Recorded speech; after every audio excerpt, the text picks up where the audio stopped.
You're listening to Ideal Practice, episode number 4.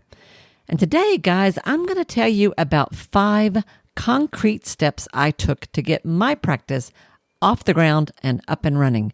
Back when I had no idea what I was doing. I had no coaches, no internet, no really good books. I just sort of had to stumble through and figure things out. But here's the good news. It worked, and it worked well. And you know what? It can work for you too. That's what we're talking about today. Stay tuned.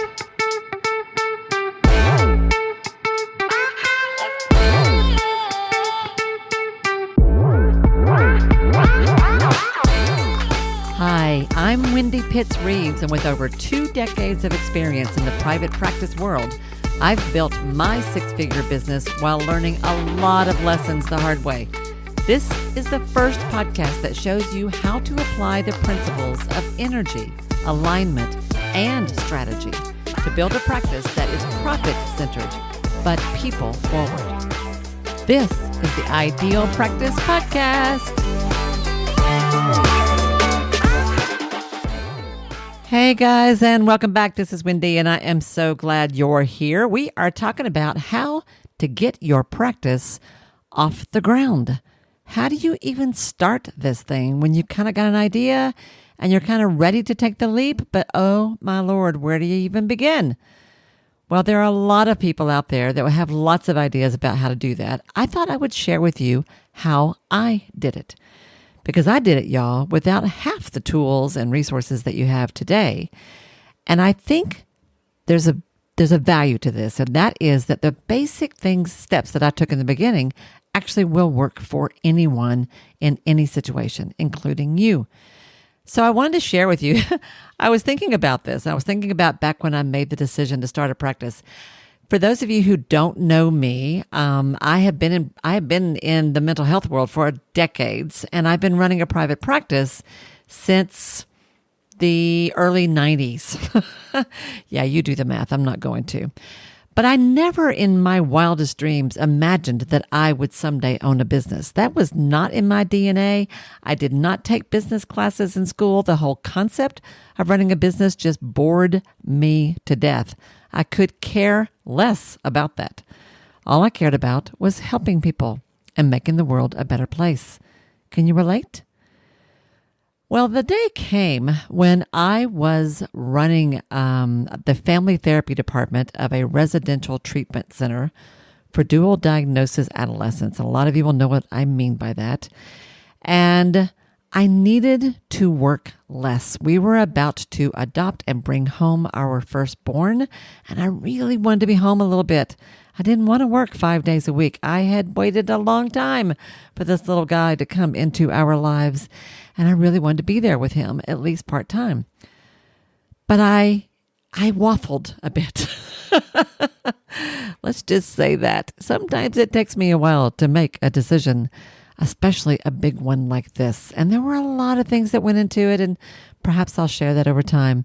But I was thinking about, as I was preparing this episode, I was thinking about a day when I went to lunch with my supervisor, not my literal, like the person who was in my direct line at my job, but my clinical supervisor, the mentor from whom I was getting clinical supervision as I worked towards licensure.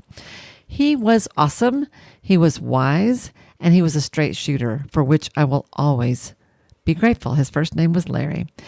And we were talking over lunch about what I was doing on this whole idea about maybe starting a practice kind of on the side. That's kind of what I was doing at this point. And I was going round and round and round about how I would do it, where I would do it, when I would do it, how I would see people, etc., etc., etc. And we'd been talking about it for a good while. And I remember sitting at a restaurant one day, and he said, and he asked me again, so how are things coming? Have you got a place? You got a plan? What are you doing?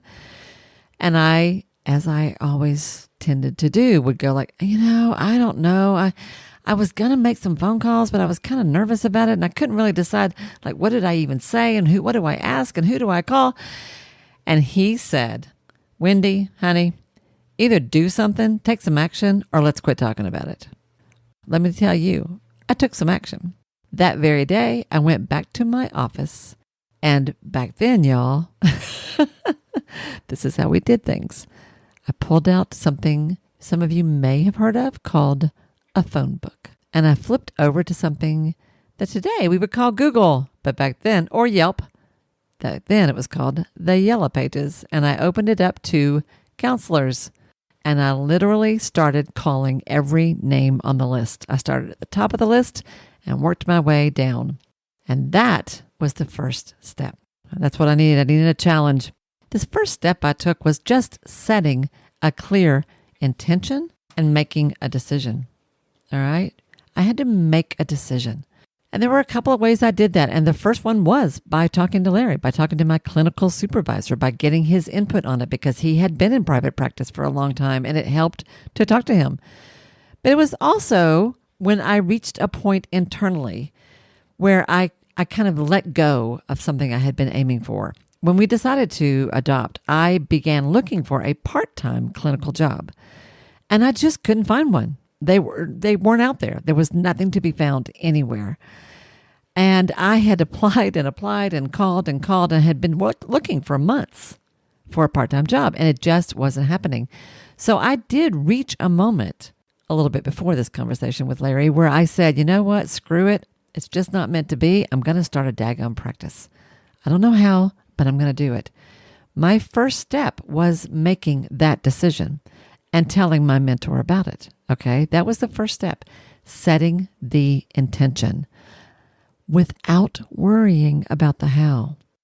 The second step that I took that was concrete, that was an action, was to carve out actually, it wasn't the carving out the time. It was finding this place. That's why I had that conversation with Larry, because I thought, if I'm going to see people, how do I do it? Where do I see them?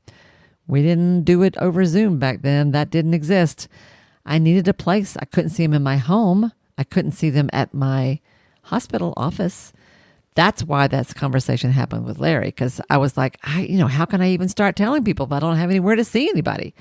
That's kind of what that was all about. So my second step after setting an intention was to find the space. I needed a physical space to see people. Now today, you have the option of working with people virtually right off the bat. But you may also want to find an office of your own, or you may want to join forces with someone else who's already in office. What I did, literally starting that day after that lunch when he said either do something or shut up, I started calling all the providers in my town. Now, I live in a small town that has about 30,000 people in it, give or take. We are next door, just south of Knoxville, Tennessee, which is a much bigger town. I could have called people there. There were lots to choose from, but I didn't want to do that. I didn't want to drive that far. I hadn't made those phone calls because, frankly, I was intimidated by the whole thing. I was calling practitioners and saying, do you have space for rent? Is there any chance you might have an office I could use? And if not, do you know of someone that I could? But that day I started doing that, literally calling them one by one and leaving messages or talking to them. And you know what came out of that? First of all, I got some really good advice because even the folks who didn't have space available were happy to share with me their top 2 or 3 tips for how to get a practice off the ground. And it was very encouraging. It was also really nice that they didn't laugh or say, who are you? They were super, super supportive and encouraging. And through that, I began to meet colleagues that I wouldn't have known otherwise. So that also turned out to be handy on down the road. But the best thing that came out of that was one particular psychologist said, well, I don't usually do this, but I'm intrigued. Would you be willing to meet with me at the office and let's hear what you got to say? I'm interested in what you're up to. And so I did. I went and met with him at his office one evening as he got done with his clients. And he asked me a lot of really good questions like, who do you want to see? How are you going to get referrals? How many hours a week do you want to work? How many days a week do you need the space? Et cetera, et cetera, et cetera. And some of those questions I knew the answers to, some of them I didn't. But they were good questions and they helped me think. And he was willing to take a chance on me. I didn't know it at the time, but it turned out that he had never sublet an office before. He was very well respected in our community. He was even then what I would have called a senior level clinician. And I'd actually worked at an agency that did some consulting with him, and I didn't have the guts to even talk to him when he walked in the door at that agency. But here I was in his office asking if I could use his space. And he said, you know what? Let's try it. So we set up an initial agreement that I could use his office, but only one day a week. And I would pay him a flat rate per hour when I was there. It wasn't very much, but it felt like a lot to me at the time. But it was fine. It was an opening. It gave me a place to get started. So I found my space. That was the second step after setting my intention. All right, I'm going to do this. Where would I see people? And then the third step that I took was I carved out the time. How and where would I do this? Okay. So for example, I was working, guys, full time. Remember, I was the director of family therapy at a residential treatment center, and I wasn't quitting my job. That took a while. I had to start this on the side so that I could build it up. Okay. Which I also recommend for a lot of you. Well, I needed space. I needed time. So what I did was I went to my administrator of the program where I worked, and I asked her if she would be open to my doing 4 10-hour days instead of 5 8-hour days. And she, to my surprise, said yes. She let me have Tuesdays off. And I just worked longer days, Monday, Wednesday, Thursday, Friday. To this day, I don't know why she let me do that, but I'm grateful. It worked. Now, some of the folks that I've coached, the way they've done this is designating certain evenings a week that they will see people, or agreeing that they will see people on Saturday mornings from 9 to 12 only, something like that, or Sunday afternoons from 1 to 6 only. But they decide in advance how many hours a week they want to devote to this baby practice that's just getting started and designate specific hours to do that. Clarifying how and where and when were all concrete steps that served a really important function. For one thing, when I got my first referral, I had a place to see them and a designated day in which I could schedule. But for another thing, that told the universe that I was serious about doing this work. That was the power of that intention that I started everything off with. So, setting the intention, finding the space, carving out the time. The fourth concrete step that I took was to sort out and kind of create some initial structure for the practice. And again, we're talking baby steps here, y'all. But here's where I began. First of all, I needed a phone that people could call. What number would they call? I wasn't going to have them call my home, right? So I had to figure that out. I needed a place for people to mail forms or checks or to get business-related mail. I didn't want that coming to my home.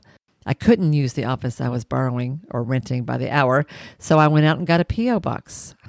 I remember to this day how excited I was when I got to give that up, when I had my first real office of my own.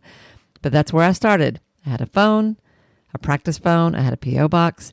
I created my initial forms, my intake forms. Today, you can go online and find all kinds of samples. Or if you're using something like Simple Practice or Therapy Notes, they've already got all this figured out for you.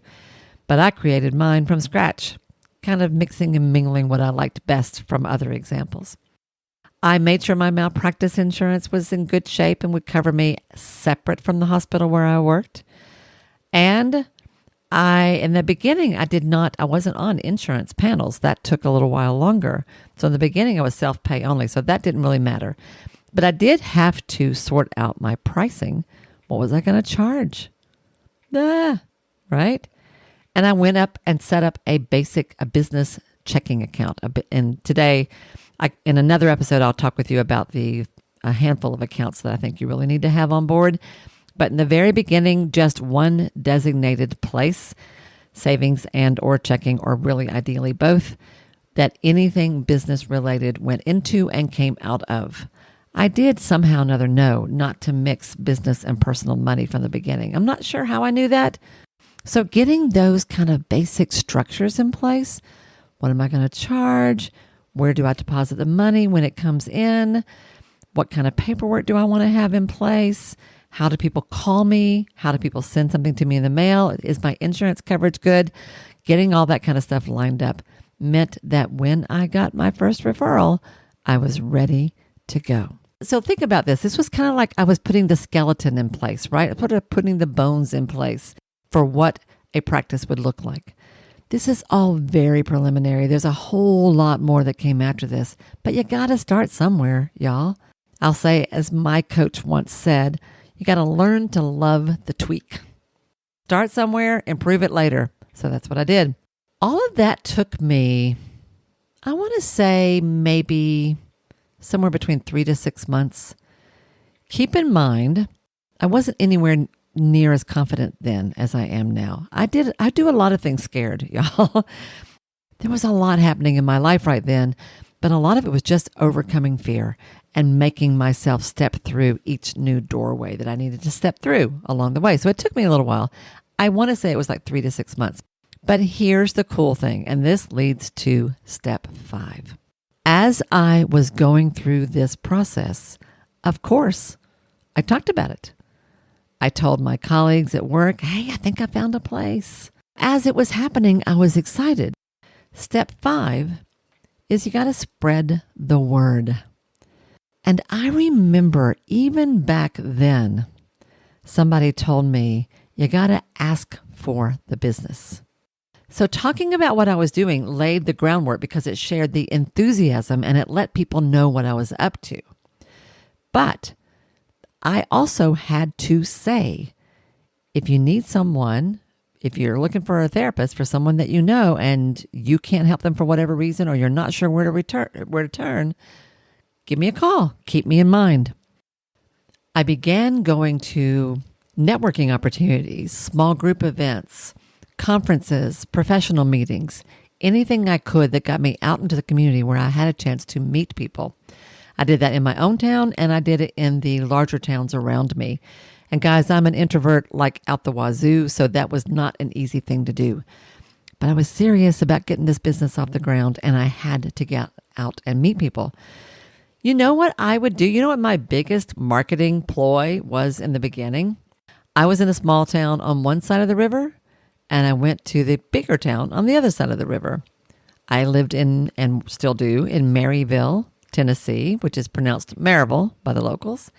And I would go to Knoxville, which to somebody in Maryville felt like a long way away, and vice versa. And I would say to people, hey, if you need anybody over in my neck of the woods, keep me in mind. Hey, if you got a referral and you need some help finding a therapist for someone who lives in Maryville, keep me in mind because I have got some room. I would literally just say that. Something that casual, that informal did it. And then the day came, of course it did, when a colleague of mine said to me one day, hey, Wendy, I've got a family that I've been seeing and I think, or a woman I've been seeing, and I think somebody needs to see the couple. Are you interested? Well, after my 2 heartbeats worth of panic, of course, I said, sure, absolutely. Tell me what to do.